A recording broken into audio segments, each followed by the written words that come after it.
This is the week one recap of my journey to $100 million. And we're going to try a slightly different format today. I've got my whole desktop set up and I wanted to take you very quickly through the money spreadsheet that I've been tracking everything on because I think it'll be valuable. And hey, check out my money background. Good motivation, always helpful. So, we'll jump into the money spreadsheet and I'll tell you a little bit about what's going on. Smooth move of my face. Alright, so this is the money spreadsheet. And fundamentally, it's got the dashboard, my income, expenses, assets, and liabilities, which I've renamed debts. We'll talk about that in a little bit. And yeah, not much happened yesterday in terms of making money. And this is a re-record because yesterday I recorded it and there was no sound. So we're back. But fundamentally, we've got fixed expenses, annual income, daily fun money, which we'll talk about, the true time value of my life every waking hour, which is $9.38 an hour. Ouch. My current net worth, my dollars per day change in net worth, averaged out sort of 1 year of income minus my expenses. This is how much my net worth should change every day, sorry. How long it's going to take me to get to $100 million, which is 4,543 years, my current level of savings, and the current amount of months of expenses I have saved up. Woo! Now let's talk about it. So, fixed expenses, monthly. Basically, that comes out to, I have rent of $300 a week, share that with my partner, and times 4, $1,200, it's about half. And then the rest of it is food, insurance. I have a car, so I need to make payments on that. Yada, yada, yada. But the payments also cover the fuel and rego, which is a nice arrangement. Annual income, pretty low. Definitely better than it was this time last year. Daily fun money. So the idea behind this is that there's a threshold for things that I would notice and things that I wouldn't notice. And I figured that the threshold was 0.1%. And the way that I came up with that is if I had $10,000 and that was all that I had in this whole world, and I spent $10, I wouldn't feel that bad about it because it's like, it's $10, but I got 10,000, all good. I could do that for 3 years straight with no income and I'd be fine.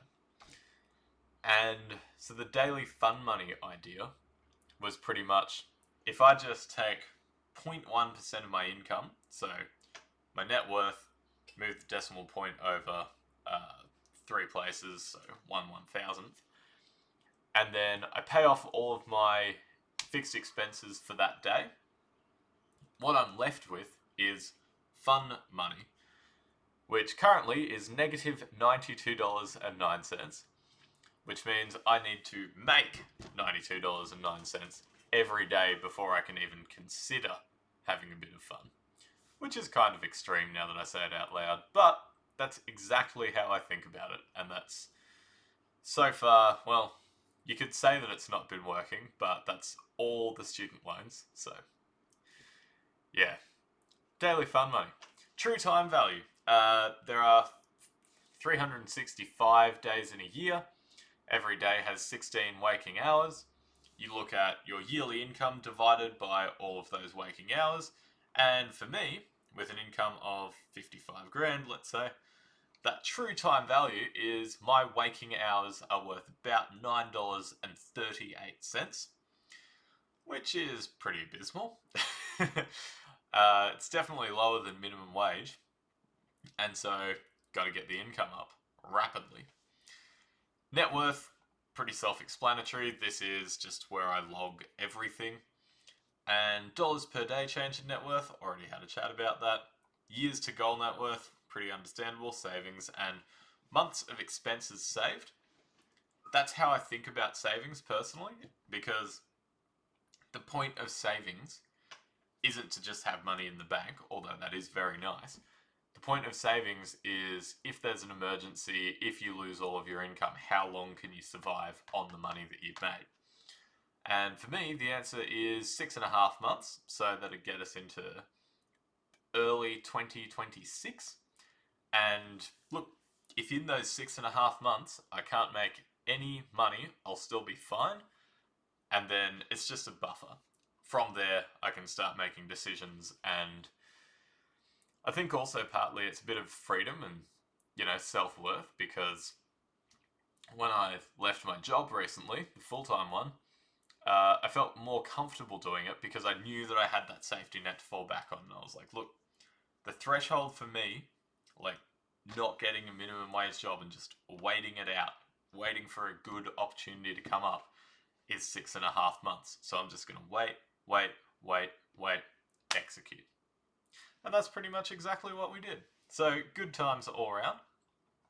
And then we have all of our goal ones. So to quickly run you over the goals, the goal of the fixed expenses monthly is it should be half of my monthly income. So if I'm spending more than half of my monthly income, that means that I can't save and invest the other half. So my fixed expenses have to be lower than half of my monthly income, and then that other half, I can save it, I can invest it, I can buy burritos with it, whatever I want. Annual income, $100,000. Not really relevant because it is still a small number, but that's just been the goal for a while. Daily fun money, that was just relative to the ideal net worth. True time value. For me to make $100,000 a year, my true time value would need to be $17.12. So, how I'm thinking about that is any time that someone offers me work that's worth more than $17.12 end to end, so including travel, including time that I need to prepare for it, all that stuff, if it's still worth more than $17 an hour, I should always take the work. So that's my threshold currently, $17 an hour. If I need to travel 1 hour there, 1 hour back, then you add $34 and you take the extra 17. So it's basically $50 is the call out fee. If it's less than that, I'm not going to even consider leaving the house. Net worth goal, $100 million. Massive deficit there.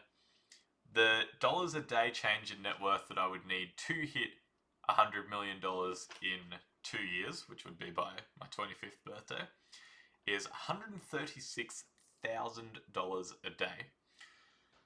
And obviously that is a huge, huge number, but I'm thinking of it as though it'll be a non-linear kind of ramp up. And so maybe I should change that one.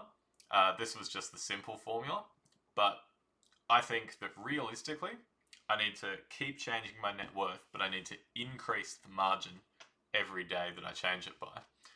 So, like today, my net worth, I'm going to get paid from work. I've also got to take out rent. So I should go up by like $600 today, if not more, if not less. And once I go up by $600 today, you annualize, you take that as an annuity over the course of the week, and you say, well, this week you've gone up by an average of $80-something a day. You're like, you went up by $80-something a day. That's awesome. That's more than $60 a day. I repeat that like next week. I repeat that the week after. Repeat that the week after. And all of that's conditional on me getting more income. Savings goal is just 6 months of expenses saved. I can also edit that. So if I decided randomly that I wanted to have a year of buffer, I can just go 12 and then that'll automatically update. Very nice. While I think of it, if you are interested in getting this spreadsheet, please just leave me a comment and I'll get in touch, because I put a lot of work and effort into it, and I do have a template of it somewhere. It's a cool spreadsheet, very helpful. I like the dashboard. And in addition to that, if you want to keep up with the whole journey, not just see what the YouTube algorithm wants to recommend you. You can subscribe to this channel, watch all of the videos, oldest to newest, in the description. And again, make sure that you leave a comment so YouTube knows that you like these videos, you want to see more, and that you're engaging with it and you want to get them recommended. So even if you don't subscribe, you're still likely to keep up and just see where we're at with the journey. I upload every day. I'll do these weekly recaps once a week. Wow, he's a creative genius. And look, I hope that I'm inspiring you to go on your own $0 to $100 million journey. Leave a comment. Make sure you tell me how your journey is going, what you're doing this week, and I will see you tonight or tomorrow or whenever I'm looking at you. All right, take care. Bye-bye.